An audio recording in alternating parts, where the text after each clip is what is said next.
ஹிமாச்சல பிரதேசத்தில் மகிழுந்து விபத்தில் உயிரிழந்த சைதை துரைசாமியின் மகன் வெற்றியின் உடல் இன்று மாலை 6 மணிக்கு சென்னையில் எரியூட்டப்படும் என அறிவிக்கப்பட்டுள்ளது. ஹிமாச்சல பிரதேசத்தில் மகிழுந்து விபத்தில் உயிரிழந்த சைதை துரைசாமியின் மகன் வெற்றியின் உடல் சட்லஜ் நதியிலிருந்து 8 நாட்களுக்கு பிறகு நேற்று மீட்கப்பட்டது. இதனைத் தொடர்ந்து அவரது உடல் இன்று சென்னை கொண்டுவரப்படுகிறது. இந்நிலையில் சென்னை தியாகராய நகரில் உள்ள சைதை துரைசாமியின் இல்லத்தில் இன்று மாலை 5 மணிக்கு வெற்றி துரைசாமியின் உடல் பொதுமக்களின் அஞ்சலிக்காக வைக்கப்படும் என்று தெரிவிக்கப்பட்டுள்ளது. இதனைத் தொடர்ந்து மாலை 6 மணிக்கு கண்ணம்மாப்பேட்டை மயானத்தில் உடல் எரியூட்டப்படும் என்றும் அறிவிக்கப்பட்டுள்ளது.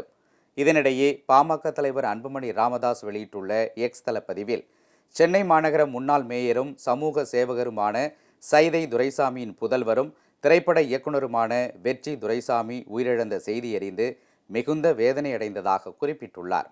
தமிழக அரசியலிலும் சமூக பணிகளிலும் சைதை துரைசாமியை அறியாதவர்கள் இருக்க முடியாது. எம்ஜிஆரை தலைவராக ஏற்று அவரது காலத்தில் இருந்து அரசியலில் இருந்து வரும் சைதை துரைசாமி கல்வி உள்ளிட்ட துறைகளில் ஏராளமான தொண்டுகளை செய்து வருகிறார்.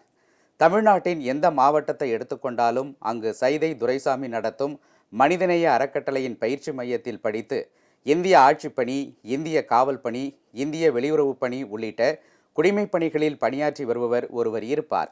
இந்தியாவின் எந்த மாநிலத்தைச் சேர்ந்தவராக இருந்தாலும் அங்கு சைதை துரைசாமி உதவியால் தேர்ந்தெடுக்கப்பட்ட குடிமைப் பணி அதிகாரிகள் 10 பேராவது இருப்பார்கள்.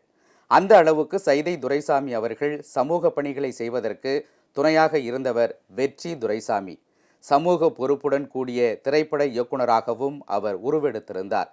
வெற்றி துரைசாமி தான் சைதை துரைசாமியின் உலகம். வெற்றியின் மறைவு சைதை துரைசாமிக்கு எத்தகைய இழப்பை ஏற்படுத்தியிருக்கும் என்பதை என்னால் புரிந்து கொள்ள முடிகிறது. அவருக்கு ஆறுதல் கூற வார்த்தைகள் இல்லை. வெற்றியை இழந்து வாடும் அவரது தந்தை சைதை துரைசாமிக்கும் குடும்பத்தினருக்கும் உறவினர்களுக்கும் தனது ஆழ்ந்த இரங்கலையும் அனுதாபங்களையும் தெரிவித்துக் கொள்வதாக அன்புமணி குறிப்பிட்டுள்ளார்.